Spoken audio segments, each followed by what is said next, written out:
Hello and welcome to the Uncommon Sense Show. Today we're going to look at this TC1 gel. It is purported to increase sweat, which is supposed to increase muscle gain and weight loss. It's supposed to be directly attributed to muscle growth and a greater workout enhancer, according to TC1, the actual company that puts this out. So is there an actual basis around this? Is there scientific studies that show that this is actually what happens when you sweat? We're going to take a look at the ingredients inside this gel and see if it is an effective muscle workout gel and if it's safe to use. So we're going to look at the pros and cons, see if the ingredients are something you want to be placing on your skin, and if it's actually based on scientific studies or not. So the one thing I found very interesting when I was reading the website is that it says, we do not condone any specific results that they claim, which is talking about websites that promote this, and most of the websites that I found that promote this gel are actually paid sponsors of TC1. They're getting a kickback, affiliates, or they're actually owned by TC1 gel. So they're basically discrediting their own advertisements. It says the information provided on the website or this company is not a substitute for a face-to-face consultation with your physician or a healthcare professional. Should not be construed as medical advice for you. Please consult your physician or healthcare professional before beginning any supplementation. Now that's a traditional disclaimer you might expect just to protect themselves legally, but if you read the rest of it, it's kind of interesting. It says the testimonials on this website are unique cases and we do not guarantee that you will get the same results. Your results may vary. Individuals are remunerated. You hereby irrevocably waive any right you may have to join claims with those of others in the form of a class action or similar procedure device, which they obviously don't understand legalities very well, because just by placing that on their website does not prevent anyone from doing a class action lawsuit against them. You didn't agree to it by buying the gel, especially if you bought it on Amazon. You didn't read that. So they obviously don't understand the law. But irregardless. So they're saying you can't sue them with a class action lawsuit. It says any claims arising out of, relating to, or connected with this product must be asserted individually. TC1 gel is not affiliated with any media outlets mentioned on this website. Yada yada yada. The first part of that statement says all statements made on this website have not been evaluated by the Food and Drug Administration. TC1 is not intended to diagnose, prevent, treat, or cure any diseases. Representations regarding the efficacy and safety of TC1 gel may not have been scientifically substantiated or evaluated by the Food and Drug Administration. It's interesting that they make this point, because we're going to talk a little bit about some of the ingredients in this product and how the Food and Drug Administration treats them in gel's personal healthcare product, personal skincare products, as opposed to actual food.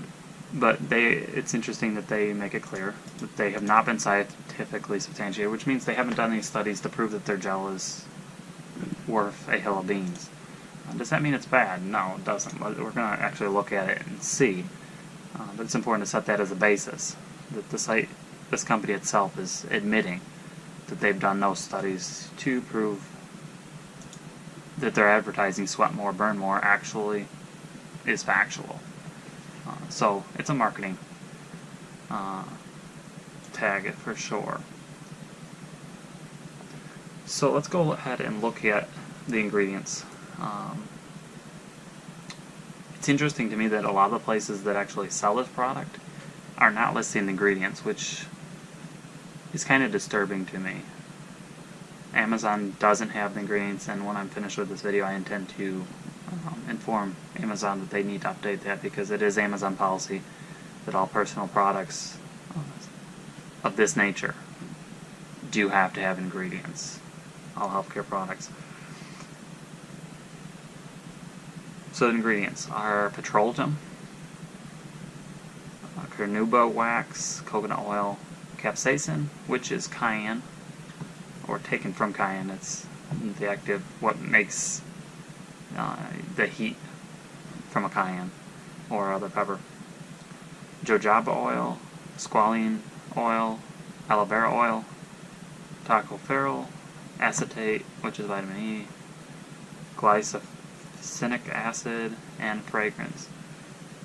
Now, it's important to realize that in any product, the way ingredient labels work is that the first ingredient would be the biggest portion of that product, and the last ingredient would be the smallest portion of that product. The first ingredient is petrolatum. Now, what is petrolatum? Well, you probably have heard of petroleum. Now, there is considerable concern in the medical community over petroleum lately and petrolatum and PAHs and their effect on, or possibly a cause of cancer, a carcinogen.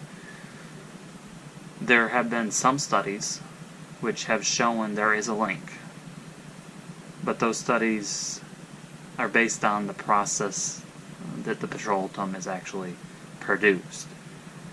It is possible to produce it without it being a carcinogen. But here's the point with the FDA.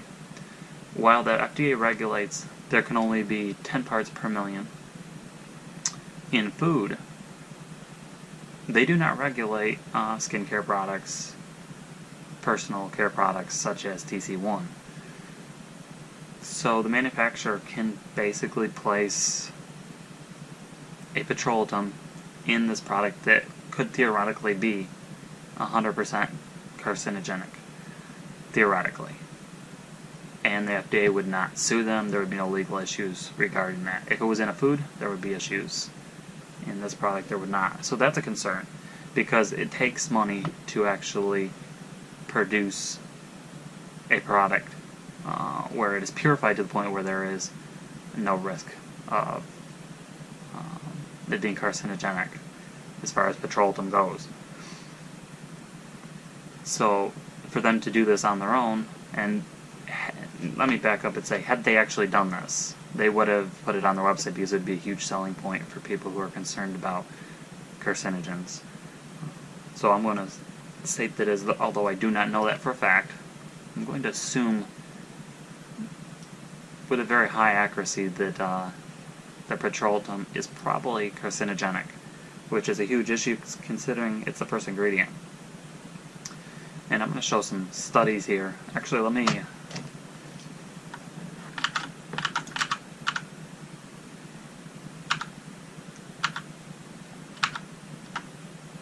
so there's a study that is on JAAD.org, and I'll try and remember to put the link below for you, but it says the effects of petrolatum on stratum corneum structure and function. Now, for those of you who do not know, stratum corneum structure would be the outer layer of your skin, the surface of your skin. So the objective here is to see how petrolatum interacts with the skin. And the results say accelerated rather than impeded barrier recovery. Moreover, it was present within the interstices at all levels of the stratum corneum, where it replaced intercellular bilayers. Neither forms nor acts like an epicutaneous impermeable membrane. Instead, it permeates throughout the stratum corneum, allowing normal barrier recovery despite its occlusive properties.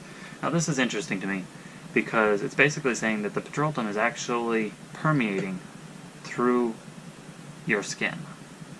Now, the whole premise of this TC1 gel, if I understand it properly, is that you rub it on your skin and it creates a barrier which causes you to sweat.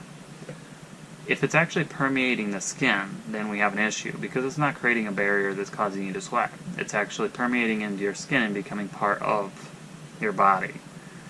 this is an issue because you wouldn't want to consume petroleum. You shouldn't. But if it's permeating through your skin, it's still getting into your body. And if it is a carcinogen, if this product contains or possibly contains those properties, PAHs, and it's permeating your skin, then it's very possible it could cause a certain number of cancers, or at least increase your risk of them, if not directly cause them. So that's one of my concerns, and there's other studies. There's a study that you can look at on the Public Medical Center online. It's called The Skin Cancer in the Engineering Industry from the Use of Mineral Oil. And they've looked at different oils and their effect on cancer. And they found that oils are very carcinogenic in one form or another. Even vegetable oils are very inflammatory. You can cause issues which can lead to cancer. The biggest concern here is that a lot of the products we use on our skin do contain oils. Now that's not always a bad thing. Just placing it on your skin is not a negative. Not all products containing oil, just because consumed they might be bad, does not mean placing them on their skin is always bad. So let's look at some of the other ingredients here. Now it has capsaicin in it. Now capsaicin is cayenne, or taken from cayenne. It's the active ingredient in cayenne. Capsaicin has been more recently extracted and taken out of cayenne to be used in a number of different products. TC1 gel is just one of them. You can find capsaicin in over-the-counter pain relief. It has been seen in a number of studies that cayenne is a very effective pain relief agent, as well as an anti-inflammatory agent. It was believed for a long time that it would cause inflammation because it has the heat aspect, but in fact it is actually anti-inflammatory, which means that if you have back pain, rubbing cayenne on your back would actually be beneficial. So that, I'm excited that they have that in this product. Here's my issue. If petroleum, the petrolatum in this, is actually permeating through the skin, I'm curious to know how the petrolatum linked with the capsaicin is being pushed into the body. And I'm curious if it is more or less beneficial. And the reason I make that point is capsaicin actually acts as a amplifying agent for other herbs and remedies. If you were to use, for instance, ginger, and you were to take cayenne with ginger, the ginger would act faster, and in most cases act in a more effective. It'd be more effective than normally, and that's how cayenne works. But I have not been able to find any studies that show cayenne or capsaicin use with petroleum, and my concern is that it may be negative. Now, let me get back to the whole point of this product, which is sweat ignition. The idea that if you sweat more, you burn more, and that's right on the label itself. It says sweat more, burn more. I researched this thoroughly, and I looked for every scientific study I could find. I could not find one study that showed proof that sweating equals more burned calories. In fact, there were some studies, which I'm not posting because I do not think that they were conclusive, but there were some studies that seemed to indicate that sweating is unique to each person and cannot be used as an accurate indicator of how many calories are being burned. Some people sweat a lot and may burn very little comparatively to how much they sweat. So the idea that sweating more equals burning more is also not scientifically proven, but it sounds really good. And if you look at the ad on their website, the pictures are intended to make you think that if you are sweating more, you're obviously burning more calories. So they're playing on this whole idea that you have a fit person in the picture, they're sweating. Obviously they're fit because they sweat. But again, it's not scientifically proven. Now, what is scientifically proven? Well, on the website it says soothe, tighten muscles, and ignite your workouts. Now, cayenne does do that. Cayenne does soothe tight muscles. It actually increases recovery from workouts. It soothes pain, and it amplifies workout. If you rub cayenne on your muscles before working out, you will actually recover much quicker. The same is also true of magnesium oil, which aids in muscle recovery. But that is not something that is exclusive to TC1 gel, and it's just part of the ingredient of cayenne, which makes me believe that the whole efficacy of this product is actually in the cayenne and nothing else. But you're taking the risk of using petrolatum, which is a carcinogen, as well as they list fragrance, which fragrance is oftentimes in the US linked with carcinogens. So you have one ingredient, fragrance, which you don't know what it is, what chemical they're actually using, and petrolatum, which has been linked in studies as a carcinogen. So those are my concerns with using this product. I would not recommend it. If you want to use something to improve your workout, to help soothe your muscles and recover more quickly, I would recommend Dr. Christopher's Cayenne Rub, which you can find on Amazon. I'm not affiliated with that product, but it is what I use, and I found it to be effective. I also found it to be a natural product that does not contain carcinogens or unwanted chemicals. Let me leave you with this thought. No matter what product you are looking at online or in a store, if it's a health and fitness product, it is most likely hyped. So you need to do your research, look at the ingredients, look up the ingredients on Google, and look at the studies and see if they are linked with a carcinogen or something else that you may not want to be placing on your body. Make sure you know what you're using and not just basing your use of a product on marketing hype. If you look at the YouTube channel for TC1 Gel, it is interesting to me that they have a fairly small following.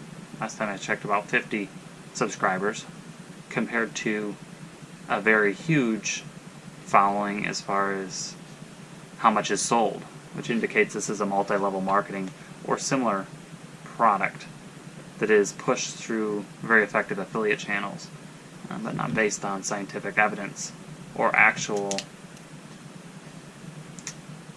basis of effectiveness. I looked at the reviews on Amazon. They're somewhat mixed. I think the people who have found it to be effective, it's because of the cayenne, which is actually effective. There were a number of people who mentioned being burned or having a blister because of this product. And I want to note that cayenne will not cause blisters. It can cause a burning sensation, but it does not actually burn. It does not have the ability to actually burn your body. It can give you the sensation of feeling burned, but there would be no actual damage. There's no burning actually taking place, it's just a feeling. And usually it is something that your body adapts to as well. So those are my thoughts on TC1 Gel. Obviously I would not recommend it. I would recommend Dr. Christopher's Cayenne Rub or any cayenne rub that does not contain fragrances, petroleum, petrolatum, or any other chemicals. If you can't pronounce it, it's probably not something you want to place on your body unless you know what it is. Alright, thanks for watching. Please like and subscribe, and comment below with what you think of this product. Have you used it? Have you found it effective? And what products do you use for your workouts or your tight muscles?